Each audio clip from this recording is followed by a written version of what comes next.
बदल रहा है, स्टूडेंट्स का पढ़ाई से मन हट रहा है, क्यों उनके दिलों में पढ़ने की इच्छा खत्म हो रही है, क्यों वो सुसाइड करने पर तुले हैं। आप बता सकते हो कि क्यों आपका पढ़ने का मन नहीं करता है, क्यों आपका पढ़ाई में इंटरेस्ट नहीं है।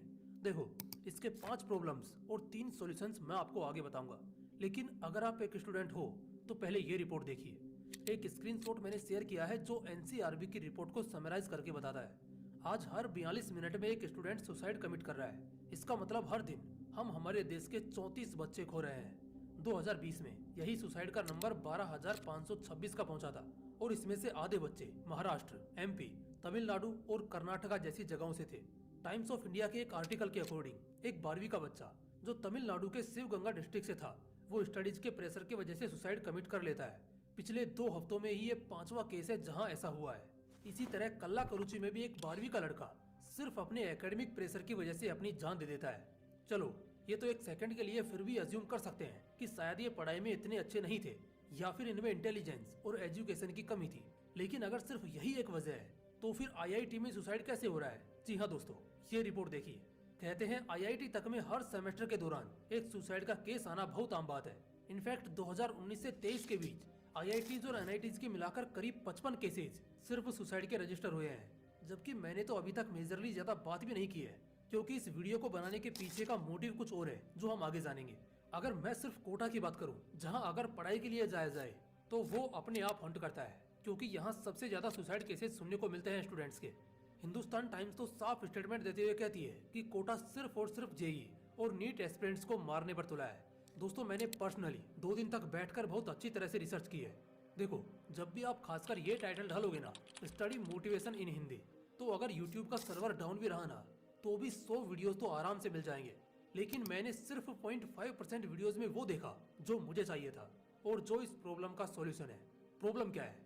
प्रॉब्लम ये नहीं है कि बच्चे पढ़ नहीं रहे या उन्हें मोटिवेशन नहीं मिल रहा है। प्रॉब्लम ये है कि बच्चों का ना इंटरेस्ट ही नहीं है एक्चुअली पढ़ने में। जी हाँ, चाहे आप किसी बंदे को कितना ही मोटिवेट कर लो, वो कुछ ऐसा करने की कोशिश कर रहा है जो वो कभी कर ही नहीं सकता है। यही रीजन है कि लोग टैलेंट का भी गला घोटकर उसे मार दे रहे हैं। अब जब स्टूडेंट्स को इंटरेस्ट ही नहीं रहा पढ़ने में, तो उससे 95% एक्सपेक्ट करना तो बहुत दूर है, वो पास भी नहीं हो पा रहा है। तो सवाल है कि आखिर एक स्टूडेंट का पढ़ाई में इंटरेस्ट कम क्यों हो रहा है, उसके दिल में पढ़ने की इच्छा खत्म क्यों हो रही है, और इस प्रॉब्लम का सॉल्यूशन क्या है, आइए जानते हैं। Problem number 1, unnecessary pressure. मैं जब स्कूल में था ना, 3 ऐसे की नोटबुक्स होती थी 100 पेजेस की, जो हमें दी जाती थी। पूरे साल हम उसे पढ़ते थे, खुद टीचर कॉपी कराते थे और एट द एंड उसका कुछ नहीं होता था। और हमारी माँ उसको रद्दी में 2-2 रुपए में दे देती थी। 3rd स्टैंडर्ड से 10th स्टैंडर्ड तक यही हुआ। 10th में तो 5-6 इस तरह की असाइनमेंट की किताबें थी जो हमें जबरदस्ती बैठकर कॉपी करके कंप्लीट करने को बोला जाता था, सिर्फ इसलिए ताकि इंटरनल मार्क्स मिल जाएंगे। और वो भी एट द एंड ना कभी हमारे, ना कभी स्कूल के, और ना ही कभी गवर्नमेंट के काम आया। Waste of time and productivity. 4 साल की इंजीनियरिंग में ना लगभग हर स्टूडेंट हर हफ्ते में कम से कम 4 या 5 असाइनमेंट तो कंप्लीट करता ही है। और अगर हिसाब लगाओगे तो मतलब 300-400 असाइनमेंट जो कहीं काम नहीं आते जिंदगी में, ये एक इंजीनियरिंग स्टूडेंट से बेटर कोई नहीं समझ सकता है। और मैं ऐसा इसलिए बोल रहा हूँ क्योंकि मैंने खुद इंजीनियरिंग की है। दोस्तों, बात सिर्फ असाइनमेंट या प्रोजेक्ट की नहीं है। अगर आपको घर के अंदर जाना हो और मैं आपको कहूँ कि आप एक काम करो, पहले 5 किलोमीटर की दौड़ लगा कर आओ, और बिना इसके आप घर में नहीं जा सकते, उस वक्त आप दौड़ने जरूर जाओगे। लेकिन इसलिए नहीं क्योंकि ये कोई काम आएगा आपके, बल्कि सिर्फ इसलिए क्योंकि आपको घर में एंट्री चाहिए। यही प्रॉब्लम है कि बिना मतलब का प्रेशर स्टूडेंट फेस करते हैं हर रोज, जो उनके स्टडी से दूर होने का एक वैलिड रीजन बनता है। Problem number 2, very impractical subjects and lack of passion.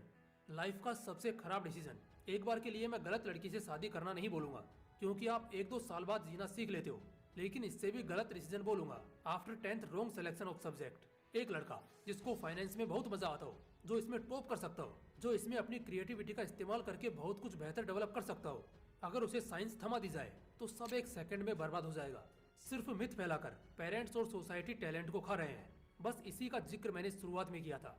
इसके अलावा जो सब्जेक्ट्स होते हैं, अगर उनका रियल प्रैक्टिकल वर्ल्ड से कोई लेना देना नहीं होगा तो लड़कों को मोटिवेशन कहाँ से आएगा या पढ़ना फिर वर्थ इट कहाँ से लगेगा। देखो, मैंने तो साइंस ली थी, इसलिए मैंने ये सब बोलते हुए अपने आर्ट्स और कॉमर्स के दोस्तों के थ्रू सुना था। मैंने जितना 12th से एक्सपीरियंस किया, हर सब्जेक्ट कुछ स्टोरीज को छोड़कर एकदम प्रैक्टिकल था। तो इस वजह से मैं खुद 10th में एवरेज लेकिन 12th में टॉपर बना। अगर पैसा नहीं होगा और चीजें बस हवा में होंगी तो स्टूडेंट्स को पढ़ाई यूजलेस ही लगेगी। Problem number 3, increment in distraction. Instagram पर यूजर्स हर साल 25% से बढ़ रहे हैं। हर साल इंटरनेट पर कोई ना कोई ऐप जरूर आ रहा है जो लोगों के लिए डिस्ट्रैक्शन पैदा कर रहा है। हर साल लोग पहले ही ज्यादा इन चीजों पर इन्वॉल्व हो रहे हैं। लोग अब तो टाइम के साथ साथ पैसे भी गंवा रहे हैं।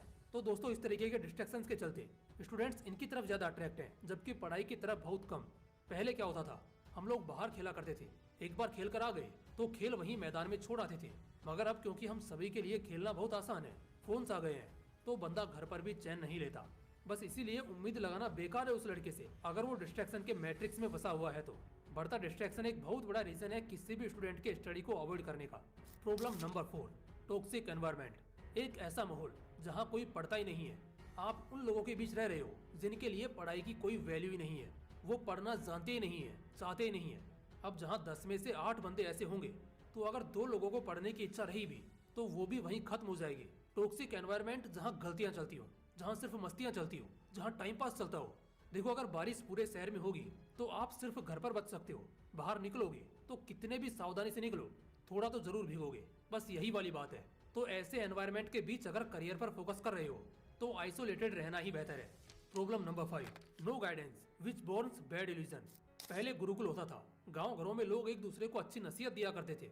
माता पिता बच्चों के साथ बैठकर बातें करते थे। अगर वो पढ़े लिखे नहीं है तो गांव के किसी डॉक्टर या बाबू या फिर किसी समझदार इंसान से अपने बच्चों को मिलवाते थे। इसी वजह से स्टूडेंट को एक बेहतर गाइडेंस मिलता था और वो ज्यादा अट्रैक्टेड थे पढ़ाई से। लेकिन आज ऐसा नहीं है। माँ बाप को पढ़ी नहीं है और बच्चे फोन नहीं छोड़ रहे हैं। और फोन पर क्या देख रहे हैं, MC स्टैन की अमीरी और एल्विस की बकवास। और ये सब देखकर बच्चे बहुत गलत तरह से इन्फ्लुएंस हो रहे हैं, जो इस चीज को और खराब कर रही है। तो दोस्तों, अब तक मैंने बात करी प्रॉब्लम्स की। इनको सेटल करने के लिए गवर्नमेंट और पेरेंट्स को ही एक्शन लेने होंगे। लेकिन अगर आप इतने मैच्योर हो चुके हो कि गड्ढा देखकर साइड हटना जानते हो, तो 3 बहुत वैलिड और लॉजिकल सॉल्यूशंस हैं मेरे पास, जो आपको इन प्रॉब्लम से रिकवर करेंगे। Solution number 1, selection of right subject. 10वीं के बाद सब्जेक्ट्स का सिलेक्शन बहुत जरूरी है, क्योंकि ये आपकी पूरी जिंदगी पर असर डालता है। अगर सही सब्जेक्ट का सिलेक्शन नहीं किया तो जो टैलेंट शायद तुम्हारे अंदर था वो कभी बाहर आ ही नहीं पाएगा। जैसे किसी को इंटीरियर डिजाइन में गजब का इंटरेस्ट है और वो बहुत अच्छा कर सकता है, तो ऐसे में फिजिक्स के फॉर्मूलाज कहाँ काम आएंगे उसके लिए। इसलिए